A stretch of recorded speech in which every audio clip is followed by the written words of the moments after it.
சரீரத்தை நாம் தேவனிடத்திலிருந்து பெற்றுக்கொண்டோம்.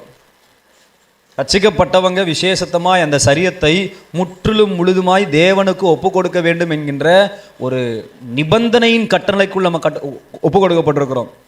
எப்படி மகா பரிசுத்த ஸ்தலத்துக்குள் இருந்த தேவனுடைய உடன்படிக்கையின் பிரசன்னம் இப்பொழுது அதே பரிசுத்த ஆவியானவர் நமக்குள்ளே வாசம் பண்ணுகிறார். மண்ணையோ இந்த செவுத்தையோ இப்படியோ உட்காந்து இந்த ஜீசஸ் இருக்கு இந்த பேரையோ இதெல்லாம் கும்பிடக்கூடாது. இதெல்லாம் என்ன கிடையாது, மனசுக்குள்ளே ஏசி இருக்கிறாரு. இது தேவ ஆலயம் என்பதை விட 100க்கு 100 நம்முடைய சரீரம் தேவனுடைய ஆலயம் என்பதுதான் நிதர்சனமான உண்மை. அல்லேலூயா. அப்போ உங்கள் சரீரத்தை நீங்கள் எவ்வளவுக்கு எவ்வளோ பத்திரமா பாதுகாக்கணும் என்பதை சிந்திச்சு கொள்ளுங்க. அதுவும் மற்றவங்கள போல குடிக்கவோ இல்லை காதல் பண்ணவோ அங்கே இங்கே சுத்தவோ மாம்சத்தில் ஆசைகள்லாம் இருக்குது. பட் என்னால் அதை செய்ய, ஏனென்றால் நான் என்னுடையவனே அல்ல, என்னுடைய சரீரம், என்னுடைய ஆவி, என்னுடைய ஆத்மா அது தேவன் தங்கியிருக்கிற ஆலயமாக இருக்கிறது அப்படிங்கிறார். அல்லேலூயா. சரி, ஆண்டவர் அந்த ஆசிரியர் கூடாரத்தை குறித்து நம்ம வாசித்தோம் இல்லையா? 25ஆம் அதிகாரத்தில் உனக்கு காண்பிக்கப்பட்ட மாதிரியின்படியே செய்ய நீ ஜாக்கிரதையாயிரு. அந்த மாதிரினா எப்படி, அதே மாதிரி நம்ம ஒன்று செஞ்சுட்டு இது கர்த்தருக்கு பிரியணுன்றதை நம்ம ஏற்றுக்க முடியாது. நீங்கள் பாருங்கள். சரி, 40ல் 33 38 வரைக்கும் வாசிப்போம். பின்பு அவன் வாசஸ்தலத்தையும் பலிபீடத்தையும் சுற்றி பிரகாரத்தை நிறுத்தி பிரகாரத்தின் தொங்கு திரைகளையும் தொங்க வைத்தான். இவ்விதமாக மோசே வேலைகளை செய்து முடித்தான். தேவன் என்ன சொன்னாரோ அதன்படியே அவன் செய்து முடித்தான். ஒரு ஆமீன் சொல்லுங்க. அல்லேலூயா. தேவன் அதை எப்படி இருக்கணும்னு சொன்னாரோ அப்படி மோசே அதை செய்து முடித்தவுடன் கர்த்தர் அதை ஆசீர்வதிக்கிறார். 34 அப்பொழுது ஒரு மேகம் ஆசரிப்பு கூடாரத்தை மூடினது. கர்த்தருடைய மகிமை வாசஸ்தலத்தை நிரப்பிற்று. மேகம் அதன் மேல் தங்கி கர்த்தருடைய மகிமை வாசஸ்தலத்தை நிரப்பினதினால் மோசே ஆசரிப்பு கூடாரத்துக்குள் பிரவேசிக்க கூடாமல் இருந்தான். வாசஸ்தலத்திலிருந்து மேகம் எழும்பும் போது இஸ்ரவேல் புத்திரர் பிரயாணம் பண்ண புறப்படுவார்கள். மேகம் எழும்பாதிருந்தால் அது எழும்பும் நாள் வரைக்கும் பிரயாணம் பண்ணாதிருப்பார்கள். இஸ்ரவேல் வம்சத்தார் பண்ணும் எல்லா பிரயாணங்களிலும் அவர்கள் எல்லாருடைய கண்களுக்கும் பிரதட்சமாய் பகலிலே கர்த்தருடைய மேகமும் இரவிலே அக்கினியும் வாசஸ்தலின் மேல் தங்கியிருந்தது.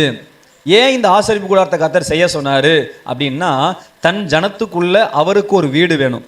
ஒன்று. ரெண்டாவது, அவங்க போகிற வழி அவங்க யாருக்குமே தெரியாது. இதுக்கு முன்னாடி அவங்க கானான் தேசத்துக்கு போனதே இல்லை. கர்த்தர் எப்போ இறங்கினார் அப்படின்னா, அவர் சொன்னபடியே அவங்க அந்த செயல்கள் எல்லாம் செய்து முடித்த பின்பு கர்த்தருடைய மேகம் அந்த அவர்கள் செய்து வைத்த அந்த ஆசரிப்பு கூடாரத்துக்குள்ளே வந்து அமர்ந்தது. அல்லேலூயா.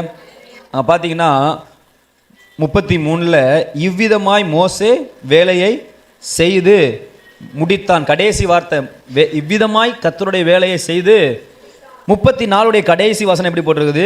கர்த்தருடைய மகிமை வாசஸ்தலத்தை. எப்பொழுது அவன் கர்த்தருடைய வார்த்தையின்படியே அதை செய்து முடித்தானோ அப்பொழுது கர்த்தருடைய மகிமை அதை நிரப்பியது. அப்ப நம்ம செய்கிற எந்த காரியத்திலையும் கர்த்தருடைய மகிமை, தேவனுடைய நடத்துதல், அந்த மகிமை ஏன் இருக்குது? அவர்கள் நடக்க பிரயாணம் பண்ண வேண்டும் என்கின்ற நேரத்தில் மேகம் எழும்பும், அவங்க நடப்பாங்க. இப்போ நீ நடந்து போனால் உனக்கு ஆபத்து, பிரச்சனை, இந்த சூழ்நிலை நல்லா இருக்காது அப்படின்னா மேகம் இப்போதைக்கு அவங்களுக்கு எழும்பாது. அவங்க எப்போ போகணும், யாரை சந்திக்கணும், எந்த வழியில் போகணும், அவங்களுக்கு என்னென்ன தேவை அப்படி என்பது எல்லாவற்றையுமே அவர்களை வழிநடத்தின மேகம் அந்த தேவனாகவே இருக்கிறார். அல்லேலூயா. உங்களை கர்த்தர் நீ இப்படி ஒழுக்கமாறு கர்த்தருடைய வார்த்தையின்படி இருன்னு சொல்கிறதுக்கு காரணம், உங்களை ரொம்ப ரெஸ்ட்ரிக்ஷன் பண்ணி ஒரு கண்ட்ரோலுக்குள்ளே கொண்டு உங்களை அடிமையாக மாற்றுறதுக்கு கிடையாது. உங்களுக்கு வாழ்க்கையின் பாதை தெரியாது. நாளைக்கு வரப்போகிற விபரீதம் நமக்கு தெரியாது. நமக்கு முன்னாடி பின்னாடி போகிற சூழ்நிலைகள் நமக்கு தெரியாது. மனுஷர்கள் தெரியாது. நம்ம எங்கேயும் ஏமாந்துடக்கூடாது, யார் கையிலையும் சிக்கிடக்கூடாது. இந்த பரலோக யாத்திரையில் நம்ம பரலோகத்துக்குள்ளே கொண்டு போய் சேரணும்னா நமக்கு கொடுக்கப்பட்டிருக்கிற சரீரமாகிய இந்த ஆலயத்தில் உடன்படிக்கை பெட்டியின் பிரசனமாகிய பரிசுத்த ஆவியானவரை புரிந்து கொண்டு அவர் நமக்கு என்ன சொல்லுகிறார். இப்போ நீ பயணம் பண்ணணும், பயணம் பண்ண கூடாது. இப்போ நீ நம்பணும், இதை நீ நம்பக்கூடாது அப்படின்னு சொல்லி எந்த காரியம் அவர்களுக்கு செயல்பட வேண்டியமா இருந்தாலும் மேகத்தையே உத்து பார்த்தாங்க. அவங்க வாழ்க்கையினுடைய எல்லா பயணத்திலையும் அவங்க கண்ணோக்கி பார்த்தது யாரை தான்? மோசே இல்லை. மோசே மேகத்தை பார்த்தான். மேகம் எந்திரிச்சா பயணம், மேகம் எந்திரிக்கலைன்னா பயணம் இல்லை. அல்லேலூயா. அப்படி உங்கள் வாழ்க்கை மாறிடுச்சுன்னா நீங்கள் எங்கேயுமே இடறி போகவே எத்தனை பேர் ஆண்டவர் பேசுகிறார். அல்லேலூயா.